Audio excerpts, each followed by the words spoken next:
Welcome to Beyond the Breakwater, where just beyond the crashing waves of fear, discomfort, and doubt lies the greatest potential for life transformation.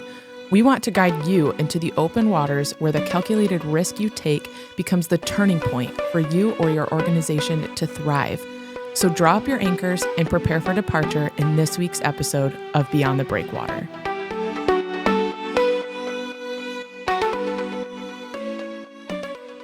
All right, we are in the studio with another episode of Beyond the Breakwater. My name is Lyndsay, and with me today is Ed. Welcome to another episode. Great to see you, Lyndsay. This has been a lot of fun doing this. Yeah, it's a blast. So last week we talked about the impact of a handout.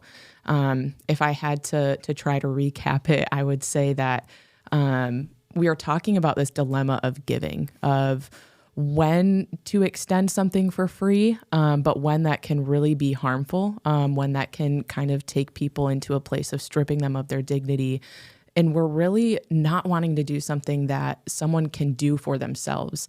So I kind of want to talk today about why is there such a dilemma of giving? Why is there all of this back and forth on like when to give, when not to give, assessing? Like that just seems like a lot of having to look at and examine situations and understand like when someone might be in crisis, when you're doing something that they can do, how to empower them with serving. So Ed, why is it such a dilemma? Lyndsay, it's another great question. And I think it's one of those things that we're faced with as a society. We're really faced with this.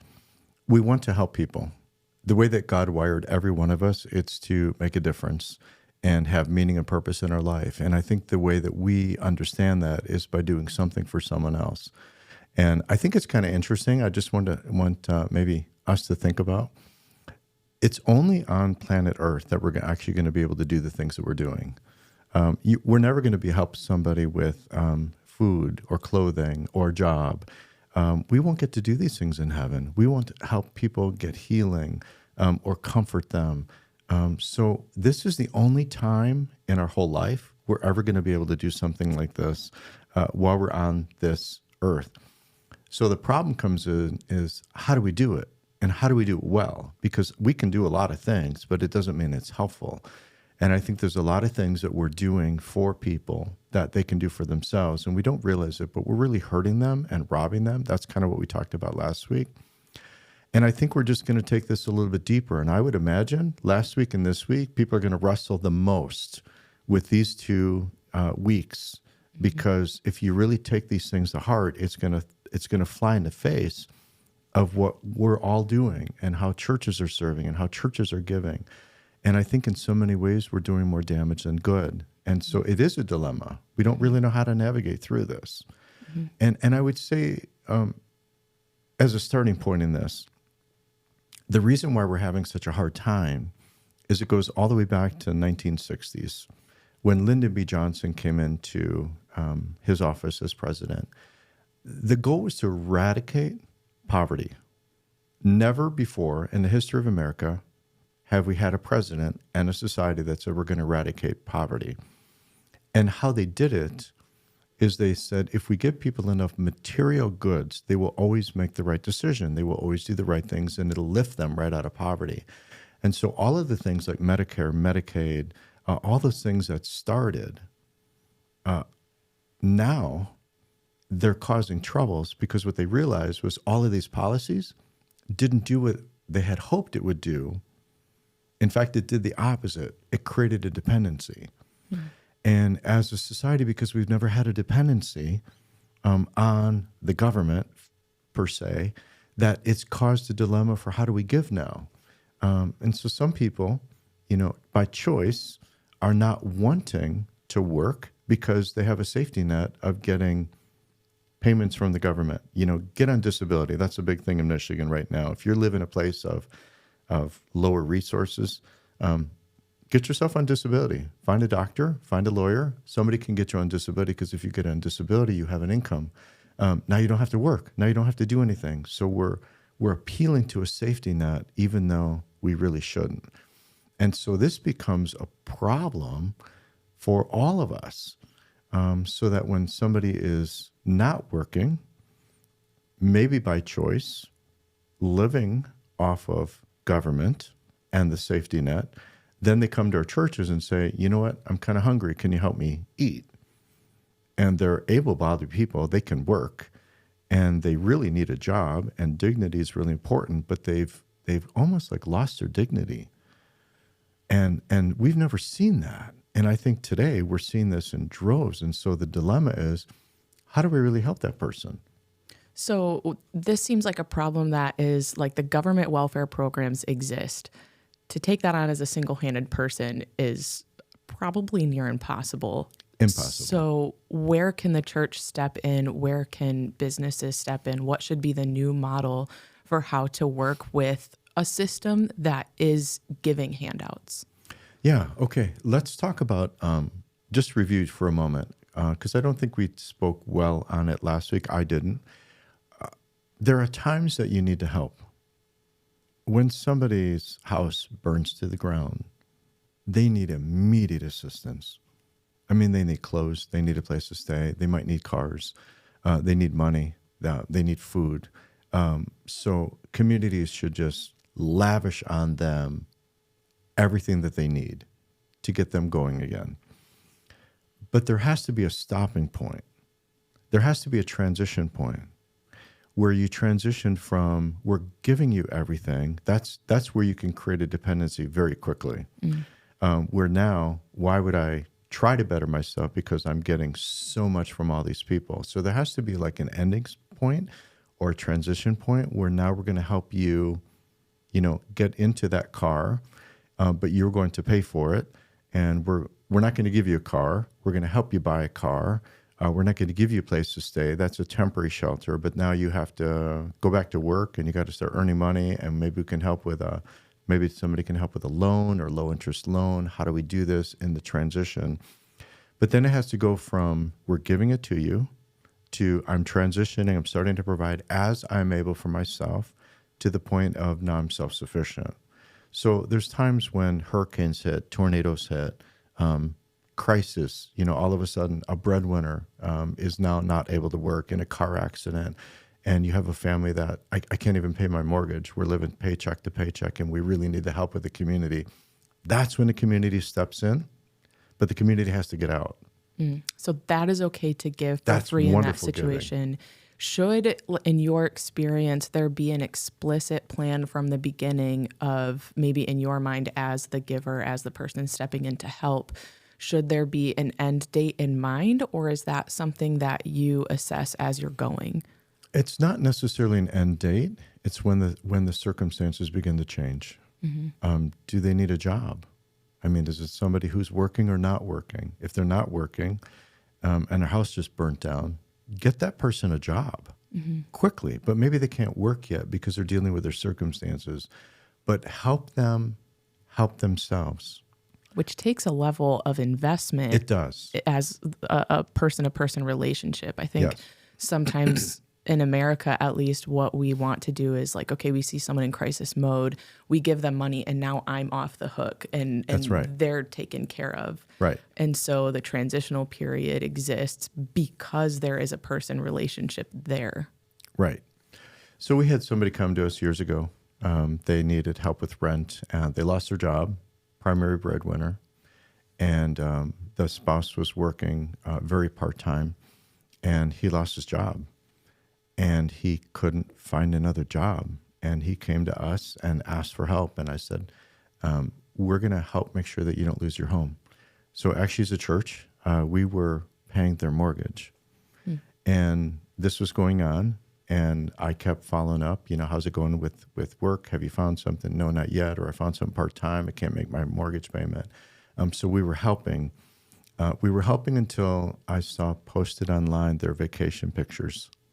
And I said, you really don't need our help any longer. And I said, it's obvious if you're going to have money to go on vacation that you really don't need help with your rent. And they got really angry. See, I quietly created a dependency so that now they didn't have to worry about their mortgage. They could spend their money on other things. So shame on me, but I think it's trial and error. But then I think there's other people, like think about in communities where, especially in your urban areas, I think the needs are overwhelming and people aren't working and they can't work and they may not have a bank account and they may not be getting any help. I think this is where the church has a great opportunity to step in and, boy, discernment. Who needs a job and who needs the handout? And I think there's a place for both. The problem is that when the person who can't provide for themselves, we're demanding that they work for it, which they're going to struggle with. And I think the same dilemma is when we give something to somebody who really could provide for themselves if they had a job or had an opportunity, and we keep handing it to them because now we've robbed them. So you can rob both people. You can rob the person who can't provide for themselves, and you can rob the person who can provide for themselves. And so I don't think there's a one-size-fits-all. It takes a discerning person. It takes somebody to sit down and say, how do we work through this? The problem today is that the way that our system is set up as a government is that you can't discriminate that way. You can't say, hey, you need a job, I'll give you a job. Hey, you need food, I'll give you food. If you qualify financially, you're in. Mm-hmm. And then it's really hard to get them out. And so because there's no discrimination, I think we've created a safety net, which makes it really hard for the rest of society to help. Mm-hmm. And if part of our God-given purpose is to help one another, what did Jesus say? Love God with all your heart, soul, mind, and strength, and love your neighbor as yourself. We're wired to love people. We're wired to help them. But now, who do you help? How do you help? And sometimes churches fall in the trap of almost being an accessory to the government of just, hey, let's have a food giveaway. Mm-hmm. And you just randomly hand it out to everybody who shows up. Are we really helping? Or are we just perpetuating a system? Or are we robbing people of their God-giving dignity of where they can help or where they could provide for themselves? So when a person is not in crisis mode and you want to start making that transition, you mentioned giving them a job. If they're able bodies, they can work. What are some other ways that you can help someone get a leg up? Well, let's go back to the job one. It's so interesting when people come and they'll come to the church and they'll need something. And so often I will offer them a job and I'll say, oh, you need a gas card or you need money? Tell you what, we've got some lawn mowing that needs to be cut. You could trim, you could clean, you could push a broom. And you get angry. I don't want a job. I just want money. I just want a gas card. And so sometimes trying to do the right thing for somebody because they now have a dependency mindset that people owe them something and they're going to force their way to get what they want. We've created something that's not good. I give you an example from this morning. We have an automotive garage. And a person said, I want to move to the front of the list, top of the list so that I get my car work done first. And our garage manager, Mike, told me he called 23 times yesterday. Wow. You're like, if I bully you, I will get what I want. And I said to Mike, I'm just going to throw a suggestion out to you. You have a conversation with him and say, every time you call me, I put you to the back of the list. And I will call you when I start your car. Mm-hmm. So you see, what we're doing is we're handing over the responsibility back to the person and saying, if you pester me, you won't get your car work done here. Mm-hmm. And we're not denying car work. He can go anywhere. But he's saying, I want your price and my timeline. I'm demanding to have it my own way.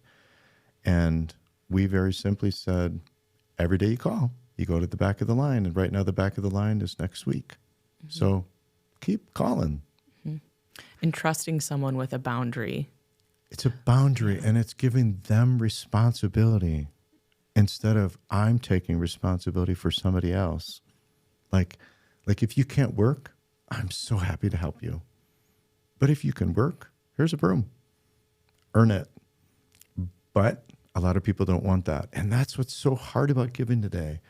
And then you get people that are like, I can't work, and they give you this great story, which is a lie, so that you'll give to them. And then here's how the donor feels. great until they feel like they've been scammed. And then when they feel like they're scammed, like, how do you help now?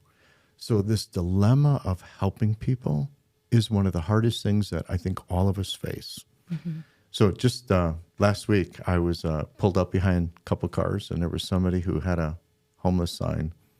And I watched 2 cars ahead of me give a $20 bill. The car in front of me gave a $20 bill. And I watched them walking around, and I just struggled because I'm like, hey, can you do something? I know we talked about this, but this is our dilemma that we keep running into is how do we help? Mm-hmm. When you can make $40 a minute standing on a corner, like, by all means. Why get a job? Right. Yes. And that's the really hard part. Mm-hmm. So I want to go back to this dilemma of the government. Because the government has created a safety net, all of us don't know how to help now. Mm-hmm. Let me give you a story of this. This might help you. I think I learned this lesson from 1988 to 90. I was in Guatemala for 2 years. And we were working among the Mayan Indians, a pure tribe, the Kakchical Indians. And I was working in their village. And while I was there, this widow came to me, and she told me, she said, I'm really hungry, and I wonder if you can maybe help me with some food. And I said, I can, because a youth group in America had sent $50 down that their youth group had raised. So I had $50 in the account, and I'm like, I can help you. So jumped on my motorcycle, went to the marketplace, got a big sack, like 80 pounds of corn, and then 80 pounds of beans. So imagine on my motorcycle, I've got 2 big sacks of corn and beans, and I'm driving back into the village. And when I got back into the village, I went to her house. I handed her, all this food. She was so appreciative. Mm-hmm. I felt great, went back, wrote to the youth group and said, hey, I just want to tell you what happened with your money. It was really great, life-changing, really helped a widow. Mm-hmm. And then I got a knock on my hut. It was Nicholas. He was the tribal chief, if you want to call him. I mean, that's probably conjuring up bad images. I mean, he was dressed like us and looked normal, but he was the head of the village. And came in and, we had coffee together. We chatted for a while. And he said, can we talk? I said, sure. She said, well, I heard what you did for this widow. And that was really nice of you. And it was really interesting because he said, you have a beautiful heart because you really wanted to help, and you did. He said, but can I explain something to you? This widow, we've been helping this widow for years. Her husband died tragically. We've been helping. So we all take turns, like for a week at a time, that we get a little extra, and then we feed her and her son. You came in and gave her food.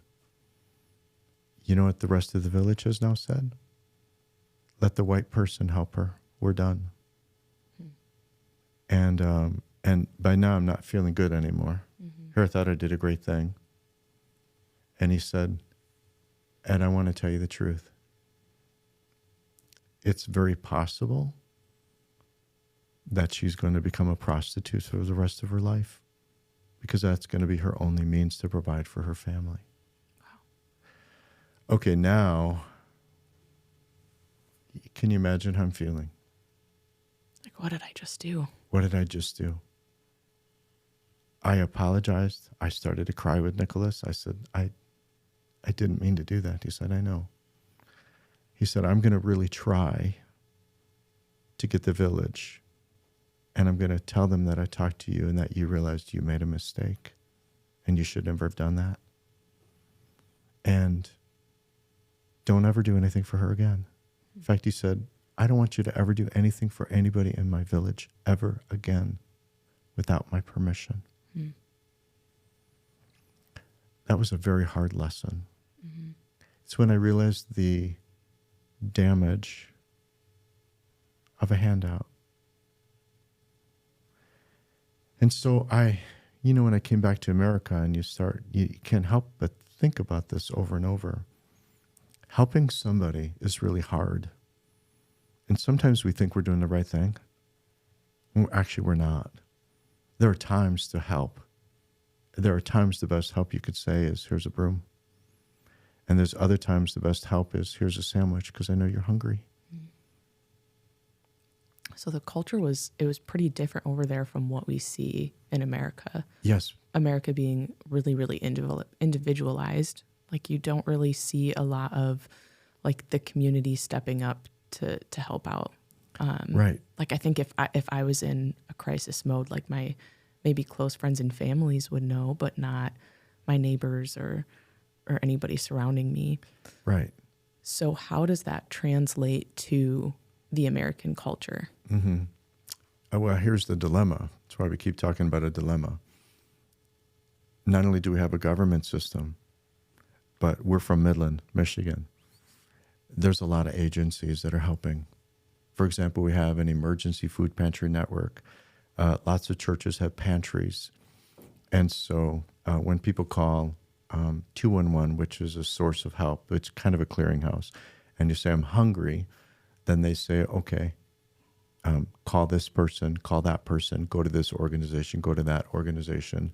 So people are calling 211, and then they just go to the systems that we put in place that are non-discriminatory, and then they're just, oh, you need food? Okay, here's a box of food. And then people eat that food. So here's the problem. We're keeping people in their circumstances, and we're not providing a way out. Mm-hmm. There's no way out of that system. When you're caught into that system, going to a food bank and getting food, what happens when the food runs out? You got to go back, and then you got to go back. Unless there's a life-changing event that happens, like when you get tired of that and somebody says, would you like a job so you can start earning money so that you can go buy your own food? Now the problem is, but can I work and can I earn enough so that I can earn a living so that I can actually buy it? When poverty for a family of four is $30,000, and if you're not working and now you get a job for $15 an hour full time, you're making the same thing that you can get in poverty and get, the bridge card, which is food. You can get help with your rent. You can get help with Medicaid. Mm-hmm. So it becomes very difficult for somebody who's in this level of poverty. How can they ever get out? And it's almost like a system has now trapped them. So what started out as a safety net, we didn't want anybody to fall through the cracks, has now become a dependency, and we're completely dependent on it. And so what churches are doing is, oh, so sorry you can't live on that. I know you're living in a subsistence life, so come to our church and we'll give you more food. We'll help you in all these other ways, and we'll help you with rent, and we'll help you with consumer's bill, and we'll help you with all your energy, and we'll help you with gas cards, and we'll help you with. So what have we done? We're perpetuating this system of dependency. Mm-hmm. And I would tell you that is something the church shouldn't be doing, because if remember last time we talked about it, when I'm doing something for you that you can do for yourself, I'm robbing you of your dignity. Mm-hmm. And you really want to provide for yourself, but you're also caught in a system, and you're caught in the trappings of the system that our society has set up. So there is a group that we've talked about that fits that mold of someone who wants to provide for their families. They want to work. They feel trapped. We've talked about ALICE, so that's asset limited, income constrained, employed, which is a group found by United Way. So I think when we're looking at all of these examples of poverty and ALICE and the above 75,000 are the three categories. We've split them in a previous episode that you can listen to if you haven't heard that. But hearing all of this, it's like we have to start somewhere. And we've started by giving jobs, by providing needs for people at a price that they can afford.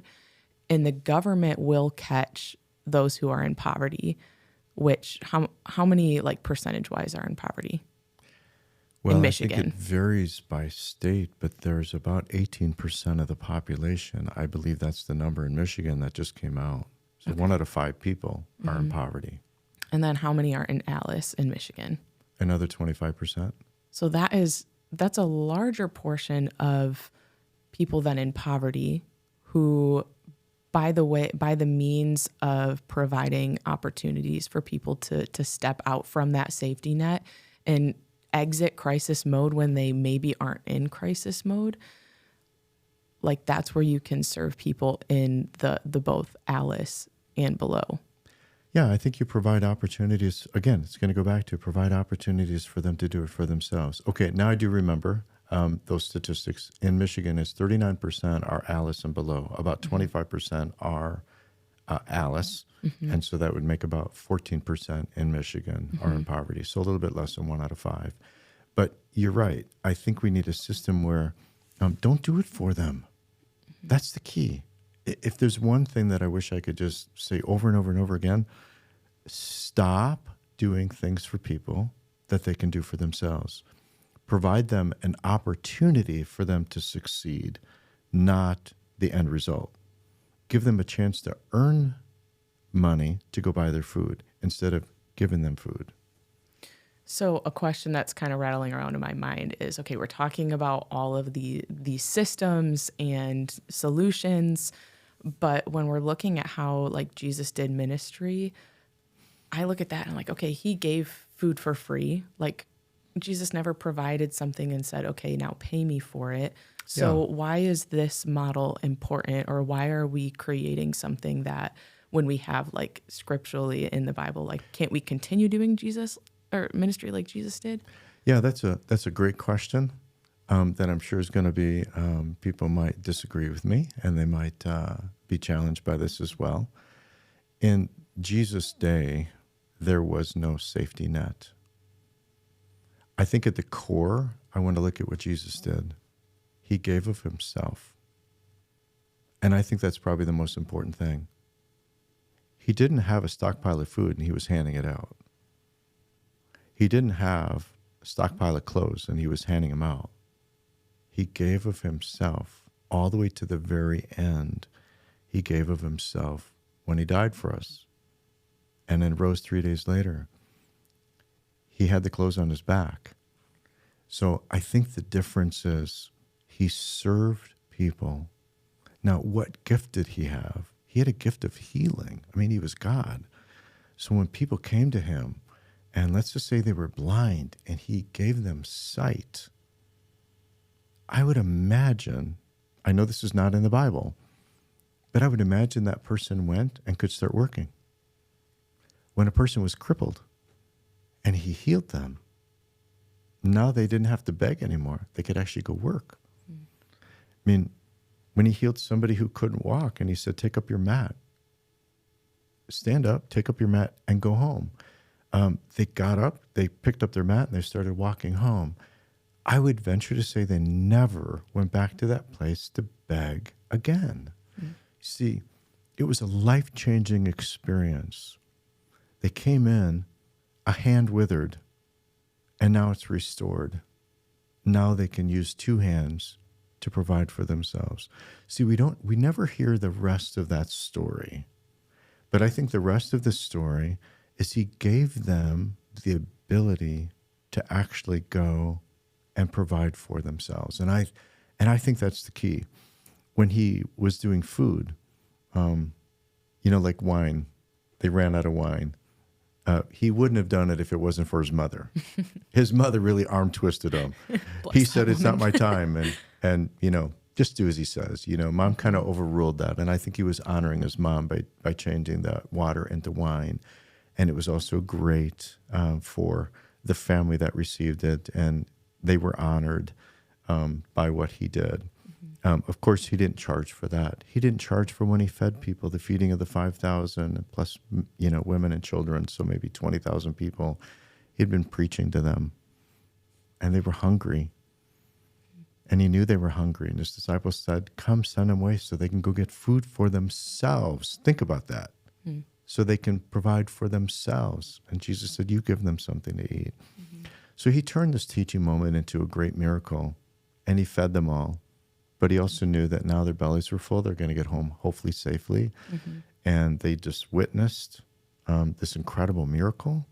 But let's go back. Remember when the Israelites came out and they were in the desert?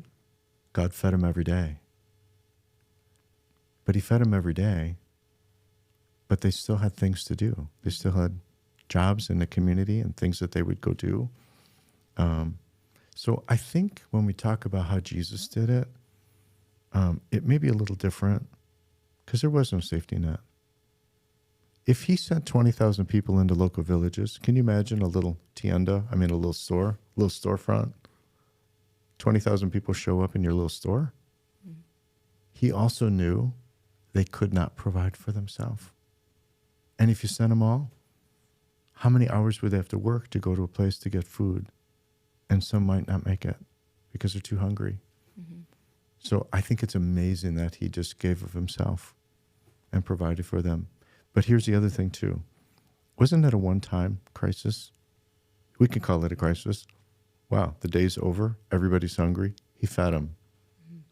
In fact, when somebody came back to him, he said, "Oh, you're just back because I gave you food." See, he called him on it. He did it one time. And all these people, I think he healed one time because they had a crisis. I can't walk, Jesus. Okay, I'll heal you. And it's like we've talked about with that water level line, like these people are not drowning anymore, but the water line has been lowered so that you can just breathe. That's right. Now you can do for yourself. Mm-hmm. So I think Jesus is one of the greatest models. I think we can look all throughout the Bible that God would provide. In fact, what does God talk about? Widows and orphans. Provide for them. Why? Why did God say that? Because they might not be able to provide for themselves.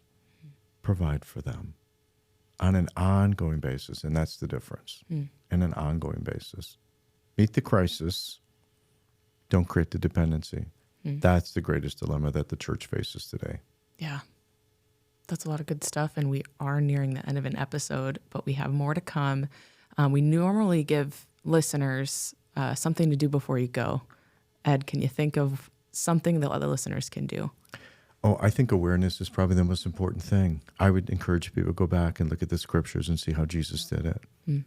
Go back, you can Google. I love Googling about the Bible. Just say Bible, Jesus fed the 20,000, or the 5,000. And then it'll give you the story so that people could actually read that for themselves. Look at how Jesus did it. Learn about how Jesus did it. And then just Google maybe a food pantry in your local town and see how they do it. See what the qualifications are.